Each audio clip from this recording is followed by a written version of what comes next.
Hey there, welcome to Black Gumbo Southern Gardening. Today we're going to learn about leafcutter bees.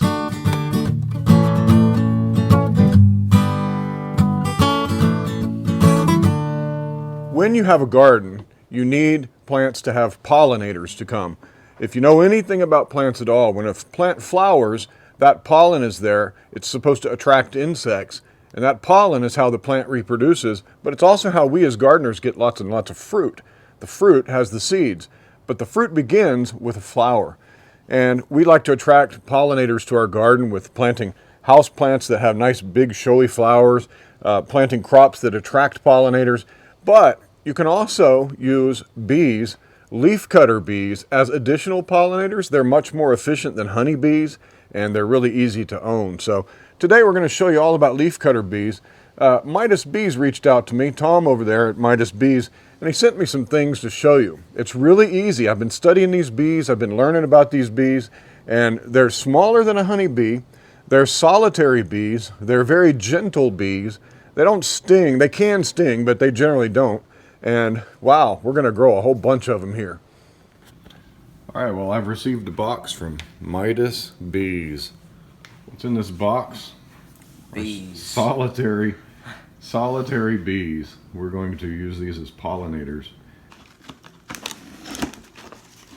Got myself some instructions. Personalized. We have this nice bee tower. These are individually wrapped little larvae that come out of these bee tubes, and this is what they look like. Okay, so what we have from Midas Bees is a tower house that includes these nesting boxes here. One of them's filled with bee cocoons, I believe, and the other one is empty so that the bees can go and lay their eggs in there. We have a bee shed, which also has a nesting box in there. And we have here the bee hut, which will go on, which will have tubes in it. And so Tom sent us these tubes here. We have tubes that are filled with the bees' cocoons and tubes that are empty. And we'll pack those in here tightly with the pheromone, this little pheromone-soaked piece of felt. And that will be one option for releasing bees into our garden. So we're going to start putting these things together and getting them ready to come out. All right, so this is a nesting block, and it's got cocoons in it, and this nesting block is ready to be placed in one of our houses. You can use these in a number of ways. You can also use just the basic cocoons themselves that have been taken out of nesting blocks or tubes. And so here's what the cocoons look like. In each of these little cocoons is an actual bee larva that is developing and almost ready to be to emerge. This is made from the leaves that the leafcutter bee makes this cocoon with. That's what they're known for. That's what they're famous for. They look like little burritos. They do look like little burritos, don't they? Little pellets. Here's another format. The tubes are sealed on one end with clay. On the other end, you can see there are the cocoons inside there. I don't know if you can see it, but I'll show you when we load them into here. So what we're going to do, we're going to use all three of these bee houses in our yard. So we've got the bee shed, we've got the bee hut, and the bee tower. And so I'm going to start with the tower since it's the big one. We've got to find a place to put this. Tower's pretty cool. There we go. We're just going to mount this facing south. And I'm going to put this on the end of my muscadine trellis here. So we're going to have to keep these bushes trimmed back from here, but that's a good place to start. Yeah. That's kind of a cool spot for one. Well, no, a bee hut. A bee tube. Yeah, that's the bee hut. This is the bee shed.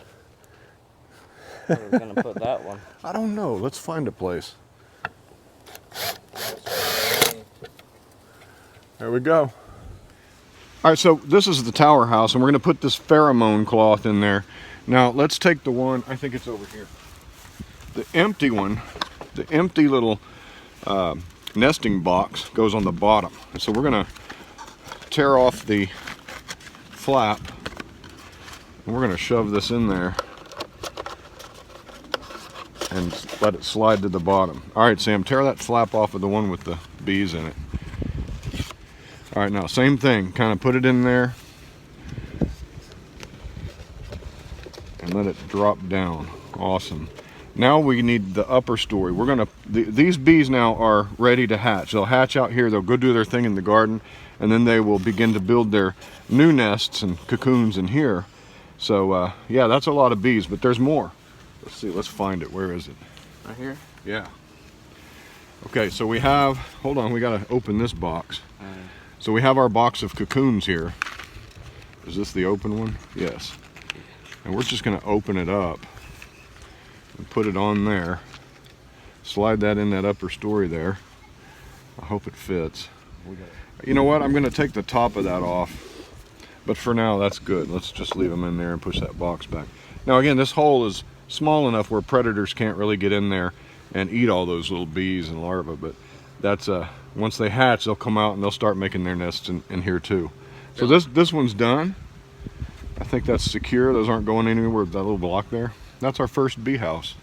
All right, so we have these tubes. We want to make sure we get the right end in. The end with the clay is the back. The end that has the little cocoons that you can see, that's the front side. These are empty tubes. We're just going to put these together, wrap them with the, I think he calls it a bee cozy. Felt. Got it wrapped. Here. Just wrap that around. Let's try to get that in there.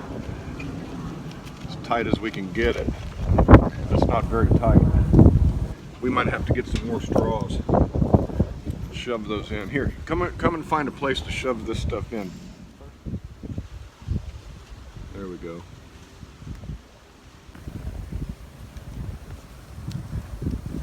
How's that? Is it nice and tight?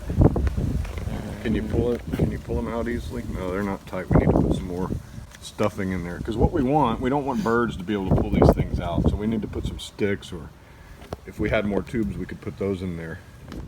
Okay, since these little tubes are kind of loose in there, I'm going to take some dowels that I've cut to size, and I'm just going to push them in to tighten this up. I want to make sure that there's no way that birds can come along here and discover these little bees in here and pick them out. Okay, we've taken the nest box, we've wrapped the bee cozy pheromone cloth around the box, and now we're going to shove it into the shed here. Sam's going to take care of this for us. Will that fit in there? Might have to squeeze. There, that's what we want. We want it in, we want it tight. Let's try to pack these. That's good. Can we get it way back in there? Oh yeah. Awesome. There we go. We've got bees. There's our bees. Samuel over here is working with a nest box. He's checking it out. It's got a bunch of little cocoons in there. Each of those little holes is filled with a cocoon, a bunch of cocoons of these bees. The leafcutter bee, when it hatches out of the cocoon, it gets to work at completing its life cycle. They're warm weather bees, and they emerge once you get them in about 30 days, maybe if it's warm like it is now. Tom told me 21 days is also something we could expect, so they're about ready to emerge. These bees will come out and start looking around for pollen immediately, and the females come second, the males come first, and the males are ready to fertilize the females. And then the female goes around and collects bits of leaves. And some people have said, well, aren't you going to hurt your plants if the leafcutter bees are always cutting bits off your leaves? Well, I don't think there's enough of them, enough of these bees, and they don't use enough to really worry about. In fact, people have been using these as pollinators with no problem for a long time. So what they'll do is the female will make a cocoon, like a little burrito wrap, out of the leaves that she collects. She will then go out and collect all this pollen from the garden, hence pollinating our vegetable garden. And then she'll take that pollen to the nest in one of these little tubes, and she will put that pollen in that little wrap, that little cocoon. Then she'll lay a single egg on there and seal it up. And when that egg emerges, it becomes a larva, a pupa, and it overwinters inside the tubes. And then the next, when it warms up again the next year, those bees emerge again and the life cycle continues. Fascinating. They're not hiving bees. They don't gather up with a queen in a big colony. Though there will be many bees around the nests we have around our yard, they're solitary bees. One bee works one tube, and that's how it works. One thing that Tom taught me was that you want to time your bees' emergence with the presence of flowers. They need to have something to come and harvest. They need pollen as soon as they emerge. Otherwise, he said, a lot of them will just drift away and go find somewhere else to live. So I've planted these pollinator attractors, but they're also going to serve the role of giving my bees something to do. I've got some clover in the yard, and we're going to have in about, well, not too long, we're going to have flowers all over these tomatoes, and I think we'll be fine. My citrus trees are about to burst forth with tons of blossoms, and so we're going to have plenty for these bees to do. Tom Hankey has a mission.